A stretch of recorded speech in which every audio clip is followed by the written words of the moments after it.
이상이고요. 오늘 하나님께서 주신 말씀 같이 읽겠습니다. 고린도전서 8장 우리 1절에서 13절 말씀입니다.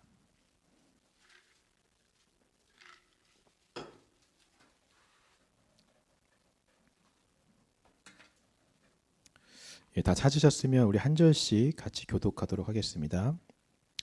우상의 제물에 대하여는 우리가 다 지식이 있는 줄은 아나 지식은 교만하게 하며 사랑은 덕을 세우나니.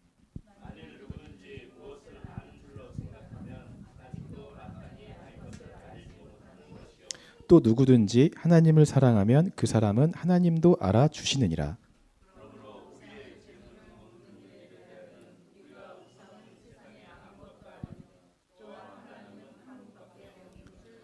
비록 하늘에나 땅에나 신이라 불리는 자가 있어 많은 신과 많은 주가 있으나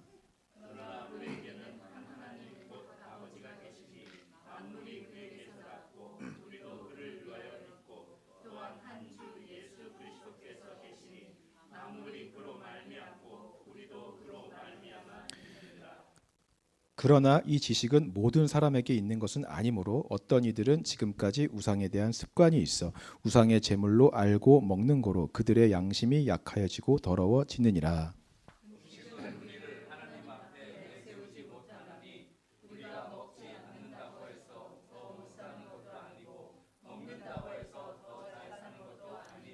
그런즉 너희의 자유가 믿음이 약한 자들에게 걸려 넘어지게 하는 것이 되지 않도록 조심하라.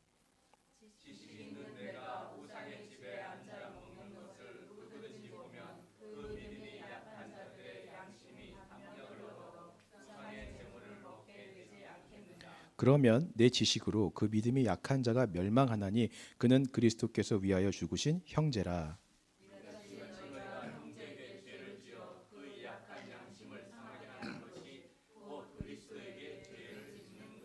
자, 13절 같이 읽겠습니다. 시작. 그러므로 만일 음식이 내 형제를 실족하게 한다면 나는 영원히 고기를 먹지 아니하여 내 형제를 실족하지 않게 하리라. 아멘. 오늘 말씀 제목이 먹지 않으리라 라고 이렇게 되어 있어서 마치 다이어트를 결심한 사람이 쓴 내용인 것 같습니다. 전혀 그런 내용은 아니고 오늘 본문의 내용이 우상에게 바쳐진 음식을 우리가 먹어야 되냐 말아야 되냐라는 이슈이기 때문에 이런 제목으로 우리가 나가게 되었습니다. 사실 이런 이슈들은 그 당시뿐만 아니라 오늘을 사는 우리에게도 또 교회 안에서도 실제적으로 적용이 될 수 있는 그런 이슈들이기 때문에 우리가 좀 현실적으로 좀 실제적으로 자세하게 좀 나누고 함께 고민해보는 그런 시간이 되기를 소망합니다. 먼저 이 본문의 배경은 이렇습니다. 2세기 중반에 그 한 장 넘겨주시면요. 2세기 중반에 이 파우사니아스라는 사람이 이 그리스 지역을 여행하면서 이 그리스 이야기라는 책을 쓴 적이 있습니다. 지금도 이 현존하고 있는 책이에요. 지금 사본이 이렇게 보관이 되어 있는데 그 책에 그 당시 이제 고린도 지역을 묘사한 장면이 있습니다. 이제 뭐라고 쓰여져 있었냐면 그 고린도 중앙에 아고라라고 하는 시장 광장이 있었다고 해요. 근데 거대한 종합 시장이었는데 그게 거기에 고린도 지역에 있는 신전들을 중심으로 이렇게 길게 쫙 늘어져 있었다라고 합니다. 그리고 여기서 파는 음식들, 고기들은 대부분 그 신전에서 나온 것들이 그 음식으로 나왔고요. 특별히 축제 날이 되면 이 고기가 대량으로 신전에서 막 공급이 되어 갖고 그때에는 가난한 사람도 온 가족이 고기를 먹을 수 있는 기쁨의 날이었다라고 이제 적혀져 있다라고 하는 것입니다. 그러니까 고린도 지역에서 이 시장에서 고기를 사서 먹는 게 이런 고기를 사서 먹는 게 그 당시는 굉장히 당연하고 일반적인 문화였다라고 하는 것입니다. 그러니까 사실상 시장에서 살 수 있는 대부분의 음식들, 고기들은 우상 신전에서 나온 것들이 대부분이라고 할 수 있는 거죠. 그러니까 우상에게 바쳐지지 않은 음식을 시장에서 찾는 것이 오히려 더 어려운 시대가 바로 그 당시 시대였다라고 하는 것입니다. 또 고린도 교회 안에도 이 시장에서 물건을 사고 파는 상인들도 있었어요. 우상 신전에서 물건을 떼와 갖고 또 물건을 팔고, 즉 고린도 지역에서는 신전에서 나온 고기를 먹고 사고 팔고 하는 것이 이 사람들의 실생활과 아주 굉장히 밀접하게 연관되어 있는 일반적인 문화 생활이었다라고 하는 것입니다. 자, 오늘날도 비슷한 것 같습니다. 사실 따지고 보면 우리가 사는 곳 자체가 세상이기 때문에 우리는 이 세상에서 세상에게 바쳐지지 않은, 우상에게 바쳐지지 않은 것을 찾는 것이 더 힘이 들어요. 예를 들어서 우리가 좋아하는 스포츠 용품 중에 나이키라고 하는 회사가 있습니다. 여러분 혹시 아마 집에 나이키 운동화나 신발 뭐 이렇게 옷이나 이런 거 한 벌쯤은 다 갖고 계실 거예요. 그 나이키가 니케라고 하는 그리스 승리의 여신을 상징하고 있다는 것을 혹시 알고 계셨나요? 이 니케의 영어식 발음이 나이키입니다. 우리가 나이키 옷을 입거나 신발을 신고 다니면 다 우상신인 그 니케의 마크를 달고 다니는 것과 다름이 없는 거죠. 또 하나 보면은 스타벅스도 마찬가지입니다. 우리 지난주에 우리 CD 모임을 못 하고 그래서 이제 한국 카페에 가려고 했는데 문을 닫아갖고 어쩔 수 없이 저희도 스타벅스를 갔거든요. 스타벅스의 로고에 나오는 이 인어가 그리스 바다 요정인 사이렌이라고 하는 요정이에요. 그리고 스타벅스는 우리가 잘 알다시피 요새 동성애를 인정하는 데 앞장서고 있고요. 또 화장실도 남녀 공용으로 다 바꾸어서 지금 쓰고 있습니다. 근데 이런 스타벅스가 미국뿐만 아니라 전 세계적으로 없는 곳이 없는 일반적인 그런 커피숍이 되었어요. 아마 전 세계적으로 스타벅스 커피 한 잔 안 마셔본 사람이 거의 없을 것입니다. 또 우리가 듣는 음악도 마찬가지입니다. 교회 찬양팀은 대부분 밴드 음악을 하고 있잖아요. 근데 그 악기의 구성과 특징 때문에 교회 음악의 대부분의 이 베이스가 되는 장르가 락입니다. 락 음악을 기본으로 하고 있어요. 근데 이 락큰롤이라고 하는 이 음악이 돌이 구른다, 반석이 흔들린다라는 뜻으로 사실 교회를 흔들고 기독교에 반대하기 위해 나온 음악이다라는 주장을 하는 사람도 있어요. 근데 거의 모든 교회가 다 락 음악을 지금 하고 있잖아요. 밴드 음악을 하고 있잖아요. 그러니까 아닌 걸 찾는 게 더 어려운 거예요. 요즘 시대도. 고린도 지옥도 똑같은 것입니다. 아닌 우상에게 바쳐지지 않은 음식을 찾는 게 더 어려운 거죠.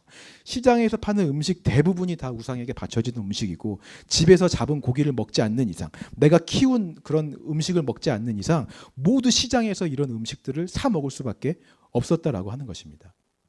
자, 이런 상황이고 이런 실정이었는데 이제 고린도 교회 안에서 이런 문제가 생겼어요. 지난주도 잠깐 말씀드렸지만 유대교를 믿다가 개종한 사람들 있잖아요. 이 사람들은 유대교를 믿었기 때문에 율법에 대해서 굉장히 열심이고 율법을 잘 지켜야만 구원받는다라는 것이 아주 전통과 관습과 습관과 경험으로 꽉 차 있던 사람이었어요. 근데 이 사람들이 그래서 지난주에도 무할례자들 보고 니네 할례 받아야지 구원받은 거다. 막 자기의 그런 신념과 전통을 막 주장하면서 막 교회에서 문제를 일으켰잖아요. 똑같이 이번 주도 마찬가지예요. 이 사람들이 우상에게 바쳐진 거 먹으면 안 되는 거 아니냐. 너희들 시장에서 물건 파는데 우상에게 바쳐진 물건들 팔면 안 되는 거 아니냐. 교회 안에서 이건 안 된다라고 막 주장하기 시작한 것입니다. 반면에 또 고린도 교회 안에 스스로가 굉장히 영적으로 좀 수준이 높다라고 생각하는 사람들이 있었어요. 이 사람들은 또 이렇게 주장합니다. 이 세상에 우상이 어디 있어. 하나님만이 진짜 참 신이 아니냐. 제우스, 뭐 아프로디테, 포세이돈 이거 다 가짜 아니냐. 가짜에게 바쳐진 음식을 왜 우리가 못 먹어. 이 음식을 먹는 것 자체가 우리의 믿음이 진짜라는 걸 증명하는 거야. 먹어도 돼 라고 이렇게 주장하면서 또 유대교 그 율법주의자들한테 반대 의견을 또 막 내는 거죠. 막 논쟁이 붙었어요. 또 어떤 사람들은 야, 우상에게 바쳐진 거는 귀신이 들린 음식이야. 그걸 먹는 순간 우리의 영에도 귀신이 들어갔고 우리도 전염이 돼. 그러니까 먹으면 안 돼. 또 반대 의견을 내요. 그러면 또 영지주의자들이 또 주장하죠. 야, 이미 우리의 영은 구원받았는데 그게 무슨 소리야. 육은 뭘 하든 상관이 없어. 영만 구원받으면 돼. 육은 자유를 마음껏 누려도 돼. 상관없어. 마음껏 먹어. 또 이렇게 주장하기 시작하는 거예요. 우상에게 바쳐진 음식을 먹냐 안 먹냐 이거에 대해서 각기 저마다 자기가 갖고 있는 기준, 경험, 지식, 신학 또 그들이 믿고 있는 또 사역자들 뭐 그 당시 바울파, 아볼로파, 게바파, 예수파 있었잖아요. 자기가 믿고 따르는 사역자들이 한 이야기 이런 것들을 들이대면서 내가 맞다, 너가 틀리다, 이게 옳다, 이게 그르다 막 싸우기 시작하는 것입니다. 자, 이런 문제들은 오늘 이 시대를 사는 우리에게도 저는 익숙하게 일어날 수 있는 갈등이라고 생각해요. 세상의 문화가 교회 안에 들어올 수 있느냐 없느냐에 대한 논쟁은 지금도 끊이지 않고 교회 안에서 계속되고 있습니다. 또 이것을 어느 선까지 우리가 받아들여야 돼, 용납할 수 있는가. 교회마다 기준이 다르고 생각이 다 다른 거예요. 교회 안에서 예전에 오케스트라와 성가대만 존재하던 시절에 세상의 음악이 들어오고 밴드가 들어오기 시작할 때 큰 싸움이 있었습니다. 기타가 들어오고 또 드럼이 들어올 때 교회는 사탄의 악기가 들어왔다라고 막 반대를 하고 절대로 들어와서는 안 된다라고 심한 거부 반응을 일으켰어요. 제가 학창 시절만 해도 교회에 드럼이 없었어요. 저희 교회는. 저 드럼 하나 사자고 이렇게 이야기를 하면 뭐 그렇게 회의를 많이 하는지 막 이렇게 여기서 먼저 회의가 되고 또 당회에 거쳐야 되고 드럼 하나 사는데 그만큼 보수적이었고 드럼 사는 게 쉽지 않은 거죠. 근데 지금 이 시대에는 드럼 없는 교회 찾는 게 더 어렵잖아요. 아주 힘든 교회 아닌 이상은 드럼 다 있잖아요. 또 요새는 새로운 음악 장르들이 교회 안에 들어오는 이렇게 지금 밴드 음악을 하고 있잖아요. 또 새로운 장르의 음악들이 교회 안에 들어오려고 하는 시도를 하고 있습니다. 우리가 잘 아는 힙합이나 EDM 이런 전자음악들이 예배 가운데 들어와 사용이 되고 있어요. 젊은 세대들은 그런 음악으로 예배를 드립니다. 제가 말로만 드리면 여러분들이 잘 이렇게 체감을 못 하실 것 같고 영상을 하나 제가 준비해 왔습니다. 한번 보실까요? 자, 이게 유스 예배입니다, 여러분. 실제 힙합과 EDM을 섞은 찬양이에요. 그리고 K-팝까지 섞었습니다. 그 제목이 영어로 감사합니다예요. 감사합니다.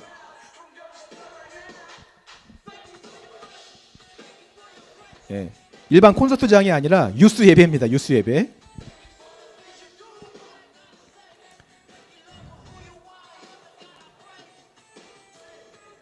네, 그만 볼게요. 네. 더 이상 보면 정신이 헷갈려서 저도 못 볼 것 같아요. 저도 굉장히 새로운 것에 이렇게 거부감이 없고 열려 있는 사람 축에 속하거든요. 근데 이런 EDM 찬양을 들으면 막 동네 오락실에 와 있는 기분이요. 뿅뿅뿅뿅 막 이런 소리 들리고. 그러니까 익숙하지 않으니까 이게 틀린 건 아닌데 익숙하지 않으니까 거부감이 자꾸 드는 거죠. 근데 요새 젊은이들은 또 이런 거에 익숙해요. 이런 게 아니면 또 옛날 음악들은 올드해서 또 예배를 못 드리는 거죠. 우리는 이런 시도들을 교회 안에서 어디까지 받아들여야 될까요? 또 요새는 나온 것처럼 가상현실 세계가 지금 인기가 되고 있습니다. 이미 대형 교회들은 가상현실 세계 이런 메타버스 교회들을 다 만들어 놓고 있습니다.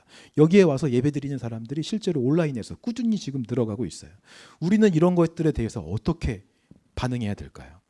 또 한국 교회 안에 끊임없이 제기되는 문제 있잖아요. 교인들은 술을 먹어야 되냐 말아야 되냐, 담배를 펴야 되냐 안 펴야 되냐. 여러분들은 이거에 대해서 어떤 기준을 갖고 계십니까? 주일날 일을 해야 되냐 말아야 되냐. 또 2002년 월드컵 때, 그리고 또 월드컵 때마다 한 장 더 넘겨주시면요, 다 시뻘건 그 붉은 악마 옷을 입고 다 오필슨 코리아를 외치면서 응원을 했습니다.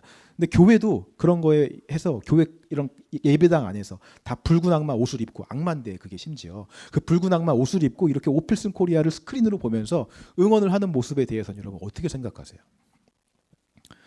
교회가 안 믿는 사람에게 더 친숙하게 다가가고자 교회 예배당을 지역사회에 오픈을 했어요. 그래서 교회에서 막 열린 음악회 같은 게 막 열립니다. 그래서 막 대중가요 가수들이 막 와서 막 네 박자 이런 트로트 부르기 시작하고요, 락 부르고요, 또 이런 무당에게 이런 구슬을 하는 사물놀이 같은 거를 교회 강대상 안에서 성탄절 이렇게 지금 장식되어 있는데 막 이렇게 사물놀이도 막 하고 그래요. 여러분 이런 것들에 대해서 어떻게 생각하세요? 자, 이런 문제들은 고린도 교회뿐만 아니라 오늘을 사는 우리도 여전히 고민을 하고 있는 문제들이다라고 하는 거죠. 교회 안에도 이런 것들에 대해서 찬성파가 있고 반대파가 있을 것입니다. 찬성파이든 반대파이든 다 그거에 대한 합당한 이유가 있고 그렇게 말할 수 있는 지식과 근거가 다 있어요.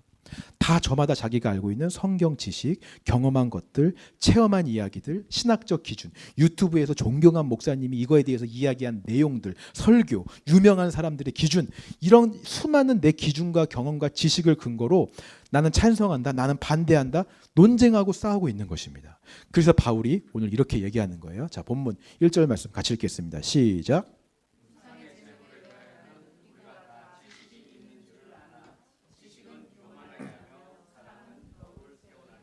이런 문제들에 대해서 우리가 다 지식이 있다, 다 경험이 있고 저마다의 기준이 있고 저마다의 생각이 있다. 자, 그 당시 지적인 욕구가, 제가 누누이 말씀드리는 이 고린도 지역에 이 지식적인 욕구가 그렇게 높았던 고린도 지역이니 얼마나 이런 이슈들에 대해서 다양한 지식적 견해들이 스스로 얼마나 많이 갖고 있겠어요. 근데 바울은 이렇게 얘기하는 것입니다. 그런 지식들은 우리를 교만하게 할 뿐이다. 서로 자기의 기준과 지식과 경험으로 논쟁하는 것은 내가 옳다고 증명하는, 나를 높이고 나를 세우는 교만의 증거이다 라고 지금 말을 하는 것입니다. 그렇기 때문에 우리에게 필요한 것은 사랑이다 라고 얘기를 하는 거예요. 사랑이 덕을 세운다라고 말하는 것입니다.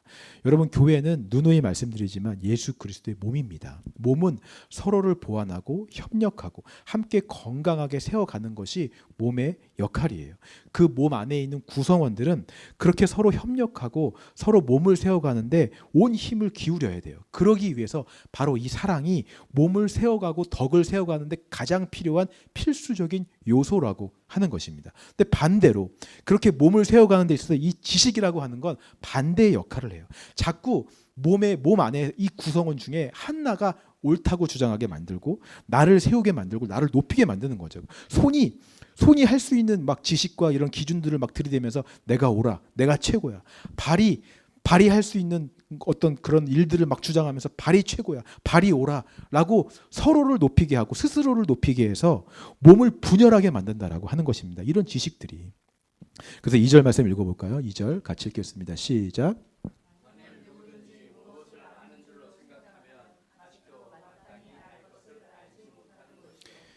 예, 2절 말씀까지. 지식을 가져서 무엇을 아는 줄로 생각하는 자들은 마땅히 알아야 될 것, 지식을 내려놓고 몸을 세워가는 그 마땅히 알아야 되는 것을 모르는 사람들이다라고 바울은 지금 이야기하는 것입니다. 그래서 결국 지금 바울은 이렇게 얘기하는 거예요. 우상에게 바쳐진 음식을 먹는 것이 옳다, 그르다, 이것을 이야기하는 것이 아니라 이런 문제로 싸우고 있는 것 자체가 지금 문제다 라고 지금 바울은 이야기하는 것입니다. 지금 고린도 교인들은 몸을 세우는데 몸을 하나로 만들어가는 데는 관심이 없고 내가 그 안에서 내가 옳다는 것을 인정받고 내가 맞다는 것을 증명하는 데에만 관심이 있기 때문에 그런 것입니다. 그래서 사랑으로 몸을 세우고 덕을 세우고 협력해라라고 지금 먼저 권면하고 있는 거예요. 교회 안에서 서로 다른 지식과 경험과 기준으로 의견이 안 맞는 이런 문제들은 여러분 사랑으로밖에는 해결이 안 됨을 믿으시기 바랍니다.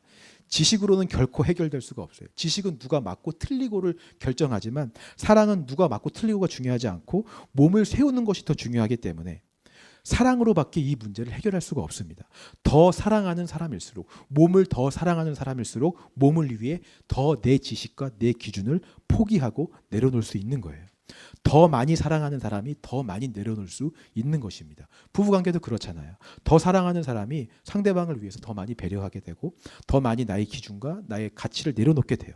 식습관도 내려놓고 먹는 거, 뭐 자는 거, 습관, 그 사람을 위해 다 배려하고 맞춰주게 되잖아요. 예수님도 마찬가지입니다.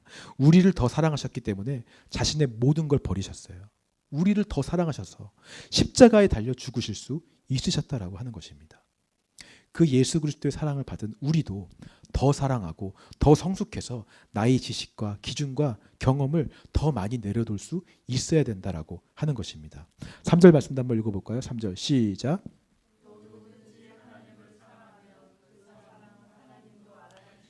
예, 이런 사람들이 바로 몸을 사랑하고 하나님을 사랑하는 사람들이다라고 얘기하는 거예요.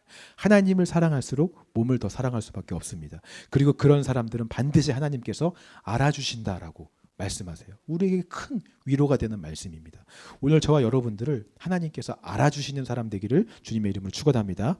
하나님을 사랑하고 그래서 몸을 사랑하고 덕을 세우기 위해서 내 기준과 내 경험과 내 지식을 포기하고 내려놓을 수 있는 사람을 하나님께서는 알아주신대요. 너무 큰 위로이죠. 바로 그 사람이 저와 여러분들이 되시기를 주님의 이름으로 축원합니다. 그래서 바울은 이런 이슈들에 대해서 옳다, 그르다, 맞다, 틀리다로 딱 이야기하지 않아요. 그렇게 얘기하면 참 쉬워요. 교회도 쉬워요. 율법처럼 이건 하면 됩니다, 이건 하면 안 됩니다 라고 명확하게 말하면 쉬워요. 이렇게 얘기해서 안 지키는 사람은 틀렸다라고 말하고 정죄하면 되고 지키는 사람은 그거에 대해서 면죄부를 얻으니까 자유함을 얻는 거잖아요. 그러니까 이렇게 말하면 편한데 바울은 그렇게 얘기하지 않습니다. 바울은 이 문제에 대해서 이렇게 접근을 하는 거예요. 우리 8절 말씀 읽어보겠습니다. 8절 같이 읽겠습니다. 시작.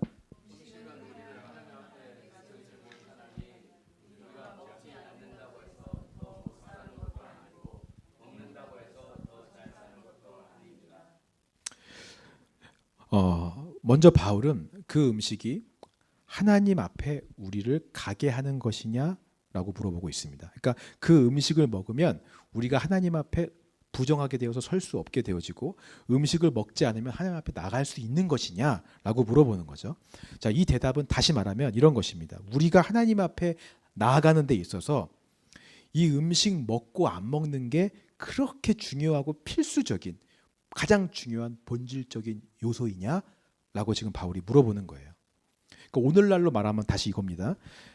오늘 우리가 교회에서 찬송가나 이런 오케스트라 음악을 하지 않고 힙합 음악을 부르기 때문에 EDM 음악을 부르기 때문에 내가 하나님 앞에 나아갈 수 없어 라고 말하는 것이 과연 옳은 말이냐 라고 지금 바울이 물어보는 것입니다. 저 사람은 세상적으로 잘 놀고 술 먹고 담배 피는 사람이니까 하나님 앞에 절대로 나아갈 수 없다라고 말하는 것이 말이 되냐?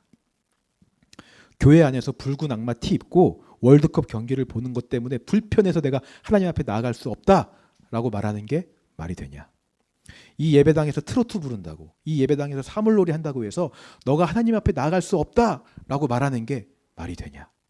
이렇게 지금 바울이 이야기하는 것입니다. 이 말이 무슨 뜻입니까, 여러분? 이런 것들은 본질적인 문제가 아니라는 거예요. 하나님 앞에 나를 서게 하고 못 서게 하는 본질적인 문제가 아니라고 하는 것입니다. 비본질적이라는 거죠. 여러분, 성경이 말하는 우리를 하나님 앞에 설 수 없게 만드는 딱 유일한 한 가지는 우리 안에 죄밖에 없습니다. 죄가 있으면 하나님 앞에 설 수 없는 거예요. 내가 아무리 거룩하게 살고 스타벅스 커피 안 마시고 나이키 옷 안 입고 속세를 떠나서 TV도 안 보고 애쓰며 살아도 우리 안에 죄가 있으면 그 사람은 하나님 앞에 설 수 없는 사람인 것입니다. 반대로 그 더러운 죄가 예수 그리스도의 보혈로 깨끗해짐을 받고 정결케 됨을 받아서 구원함의 확신이 있는 사람은 어떤 상황이건 어떤 자리에 있건 그 보혈 의지에서 하나님 앞에 나아가서 예배드릴 수 있다라고 하는 것이죠. 여러분, 이렇게 믿으십니까? 이게 본질인 거예요. 나를 예수님 앞에 설 수 없게 만드는 거 죄, 하나님 앞에 설 수 있게 하는 거 예수의 보혈, 이게 본질이죠. 근데 지금 고린도 교회는 본질이 아닌 비본질적인 것을 가지고 치고받고 싸우고 있다라고 하는 것입니다. 혹시 여러분들 중에도 이런 것들, 이런 비본질적인 것들 때문에 하나님 앞에 나아가는데 좀 거부감이 들고 거리낌이 되는 분들이 혹시 계세요? 제가 사역했던 교회에서 한 분이 이제 신방을 갔는데 이런 말씀을 하시더라고요. 그 교회는 이제 월요일부터 금요일까지는 일반 새벽 기도를 하고 토요일만 온 교회가 다 모이는 공예배처럼 특별 새벽 기도를 하는 그런 교회였습니다. 근데 그분이 어떻게 교회 직분자들이 장로와 안수 집사가 공예배인데 토요일 새벽 기도를 안 나올 수가 있냐고. 나는 그런 장로와 그런 안수 집사들 때문에 예배 못 드리겠다고. 시험 들어서 교회 못 나가겠다고. 결국 교회를 그분이 떠나셨어요. 근데 정말 그 장로님과 안수 집사님들이 새벽기도 안 나오는 게 내가 하나님 앞에 예배 못 드리게 하는 본질적인 요소일까요? 그게 진짜 문제일까요? 또 어떤 분은 이렇게 말씀하신 분도 계셨습니다. 저 앞에서 찬양팀으로 쓴 저 사람이 세상적으로 너무 잘 놀고 술 먹고 막 담배 피우고 막 그런 사람인데 어떻게 저렇게 앞에 나가서 찬양을 할 수가 있어? 난 저 사람 볼 때마다 예배를 못 드리겠어. 과연 그 사람 때문에 예배를 못 드리는 게 진짜 본질적인 문제일까요? 또 어떤 분은 앞에서 저렇게 왜 옷을 화려한 옷을 입고 있어 저것 때문에 집중이 안 돼서 내가 예배를 못 드리겠어. 아니 성가대가 이렇게 앞에 앉아서 맨날 하품하고 졸고 앉아 있어. 나는 성가대 때문에 예배 못 드리겠어. 찬양팀이 맨날 찬양하는데 맨날 틀려. 나는 찬양팀 때문에 예배 못 드리겠어. 여러분, 이런 것들이 한두 가지가 아니에요. 본질이 아닌 비본질적인 것을 가지고 내가 예배 가운데 나아가네 못 나가네. 그런 것이 하나님 앞에 나를 나아가지 못하게 막는 것이 아니라 그런 것들을 내가 가진 지식과 기준과 경험으로 판단하고 있는 내 안의 죄성이 하나님 앞에 나아가지 못하게 막는 요소라고 하는 것입니다. 교회 안에 이런 비본질적인 대부분의 것들은 내가 경험하지 않았기 때문에, 내가 익숙하지 않았기 때문에 거부감이 드는 것이 대부분이에요. 그래서 부담이 되는 것이 대부분이지 옳고 그르고 맞고 틀리고의 문제가 거의 없습니다, 여러분. 나를 하나님 앞에 나아가는데 막는 본질적인 요소는 아니라고 하는 거예요. 바울은 유대인이고 랍비였습니다. 율법을 그 누구보다도 가장 잘 아는 사람이었어요. 심지어 율법을 따라서 예수 믿는 자들을 잡아다가 죽였던 사람이 바울이었어요. 유대교에서 개종한 사람들보다 랍비였으니까 무엇을 먹으면 되고 무엇을 먹으면 안 되는지 가장 잘 아는 사람이 바울이었어요. 그런 바울이 지금 이야기하는 거예요. 그게 무엇이 중요한데, 그게 뭐가 중요하냐고. 바울은 자기가 경험한, 누구보다도 자기를 주장할 수 있었잖아요. 내가 평생 경험한 율법, 자기가 평생 경험한 그 관습, 그 지식, 그거를 주장하면서 얼마든지 먹으면 안 돼 라고 말할 수 있는데 그게 뭐가 중요하냐고 지금 바울은 이야기하는 거예요. 그 모든 것들을 하나님 앞에서 다 내려놓고 있는 모습을 보여주고 있습니다. 왜? 그게 본질이 아니기 때문에. 저는 신앙이 성숙할수록, 믿음이 성장할수록 바울처럼 된다고 믿어요. 더 유연해져요. 나의 것을 자꾸 주장하는 것이 아니라 이방인들에겐 이렇게 맞춰주고 또 유대인들에겐 이렇게 맞춰주고 내 것이 없어. 나를 다 버려두고 모든 것을 다 수용할 수 있게 되는 더 유연한 사람이 되어가는 게 저는 더 성숙한 사람의 모습이라고 저는 믿습니다. 믿음이 어릴수록, 미성숙할수록 고집스러워요. 자기 것을 포기하지 못해요. 이게 옳다라고 끝까지 주장해. 이렇게 해야 된다. 반드시 이것이 맞다라고 끝까지 주장하는 사람들일수록 미성숙한 사람들이 많습니다. 우리를 하나님 앞에 서지 못하게 하는 것은 우리 안에 죄의 본성밖에 없습니다. 죄가 있으면 하나님 음성 듣지 못하는 것이고, 죄가 있으면 하나님도 만날 수 없는 거예요. 이게 본질이에요. 본질에 집중하시고 비본질에 목숨 걸고 싸우지 않는 여러분들이 되시기를 소망합니다. 근데 제가 이렇게 말씀을 드리면 아마 이제 이런 질문들이 나올 수 있어요. 아니 그러면 바울도 그렇고 목사님도 그렇고 지금 말씀은 비본질은 중요하지 않고 본질만 중요하니 복음이 정말 확실한 사람들은 이제부터 교회 안에서 술도 먹어도 되고 담배도 펴도 되고 사물놀이도 막 해도 되고 EDM 찬양 막 시끄럽게 해도 되고 자유롭게 그렇게 마음대로 해도 된단 말입니까? 라고 물어볼 수 있죠. 예, 그럴 수 있습니까 여러분? 그렇지 않습니다. 예, 바울이 그래서 다음 이야기를 하는 거예요. 9절에서 13절 말씀 한번 읽어보겠습니다.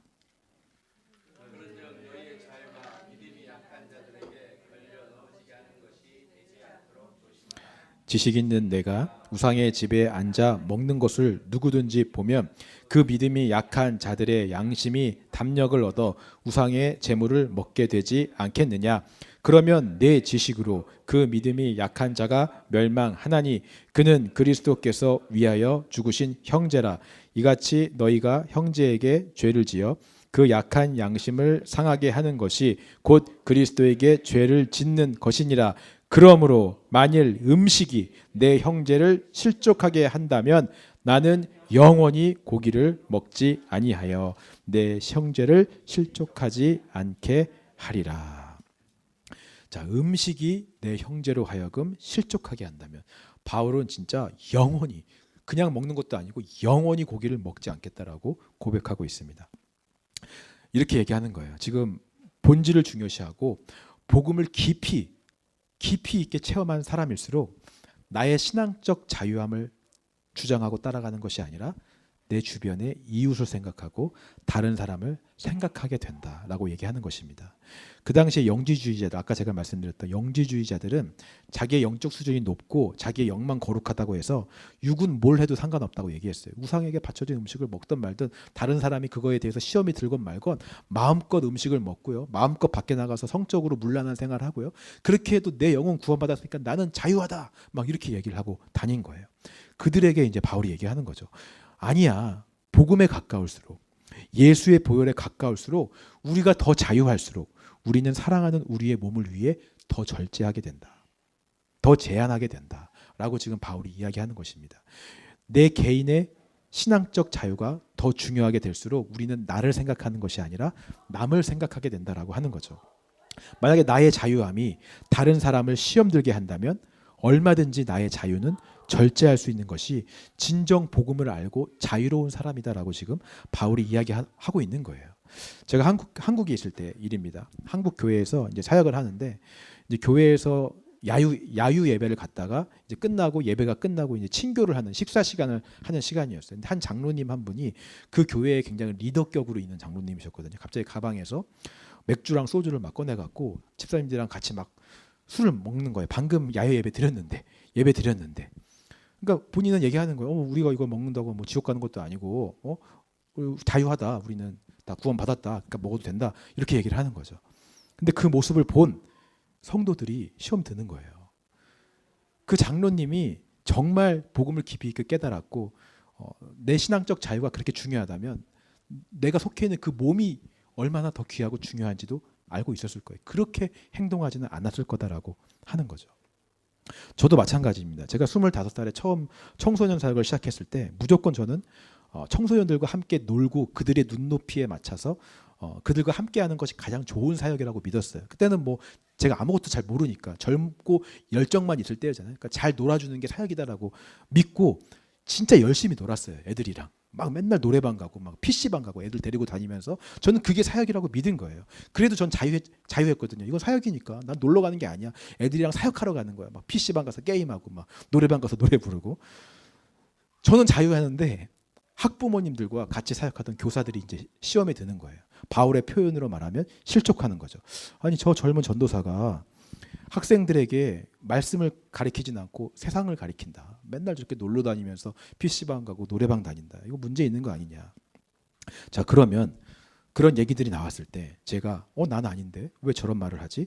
난 아니니까 상관없어. 영지주의자들처럼 난 상관없어 이러면서 계속 아이들과 함께 노래방 다니고 PC방 다니면 몸이 건강하게 세워질까요?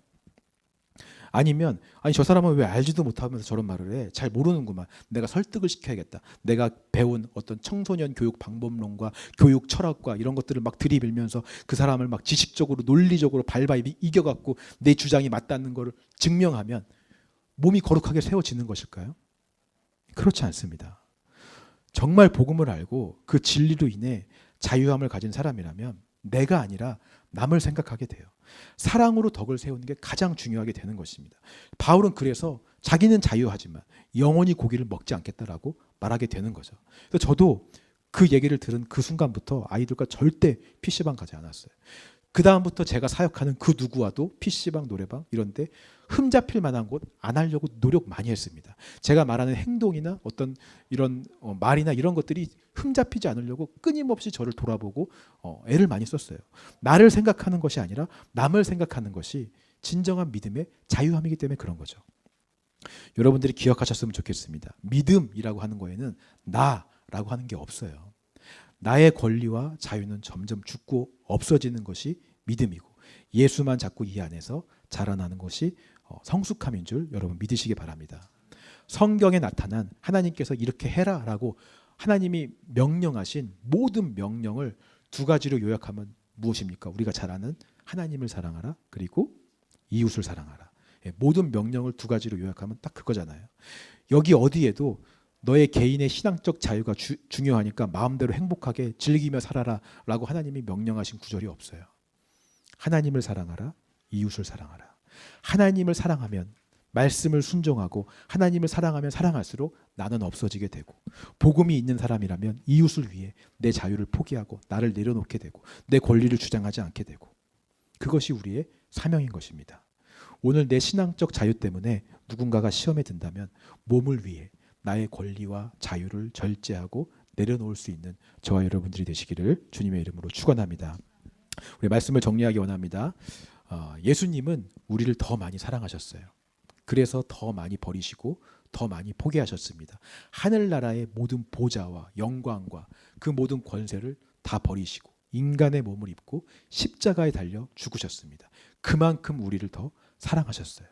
그 사랑으로 우리 안에 자유함을 주셨고 우리 안에도 그 사랑의 씨앗을 심어주신 줄 믿습니다. 이제는 우리가 그 사랑을 갖고 우리가 더 사랑하는 자가 되기를 소망합니다. 하나님은 분명히 말씀하셨어요. 그렇게 사랑하는 자를 하나님은 알아주신다라고 분명히 말씀하셨습니다. 그런 자가 되길 원해요. 그러기 위해서 여러분 꼭 기억하시기 바랍니다. 교회 안에 우리가 논쟁하고 있는 모든 대부분의 이슈들은 본질적인 것이 아니라는 것을 기억하세요. 다 비본질적인 것들입니다. 우리가 목숨 걸고 싸워야 될 문제들은 절대 아니에요. 물론 우리가 사람이기 때문에 자라온 환경과 신앙의 베이스가 있고 스타일이 있고 그런 습관과 관습과 기준이 있기 때문에 나에게 더 잘 맞고 나에게 좀 더 익숙한 나의 예배를 돕는 그런 상황과 조건이 있을 수는 있습니다. 근데 그것만 옳다고 주장하면 안 돼요. 다른 사람에게도 이렇게 하라라고 강요해서는 안 돼요. 내 지식이 옳다는 것은 주장하는 거고 그건 나를 세우는 거고 몸을 분열하게 만드는 것입니다. 그런 것들은 나를 하나님 앞에 나아가게 돕는 것이지 서고 못 서게 하는 본질적인 요소가 아니라는 것을 여러분 꼭 기억하셨으면 좋겠어요. 본질은 이겁니다. 죄가 나를 하나님 앞에 서지 못하게 하는 것이고 예수가 다시 하나님 앞에 설 수 있게 하는 것입니다. 이게 본질이에요. 이것에 목숨 거는 여러분 되시기를 주님의 이름으로 축원합니다. 예수님께서 그래서 이 죄의 본질을 하나님 앞에 서지 못하게 하는 죄의 본질을 죄성을 십자가에 달리심으로 깨끗하게 우리를 정결하게 해주셨어요. 그러면 이제 우리도 그 예수의 사랑이 있기 때문에 더 사랑할 수 있습니다. 몸을 더 사랑할 수 있어요. 그 몸을 위해서 내가 가진 경험, 지식, 관습, 스타일, 성향, 바울처럼 다 포기할 수 있어요. 다 내려놓을 수 있습니다. 우유부단하다라는 말 들을 정도로 다 유연하게 맞춰줄 수 있는 사람 되는 줄 믿습니다. 그렇게 더 많이 사랑하는 자, 더 많이 포기하는 자로 몸을 세우고 교회를 세워가시는 저와 여러분들이 되시기를 주님의 이름으로 축원합니다.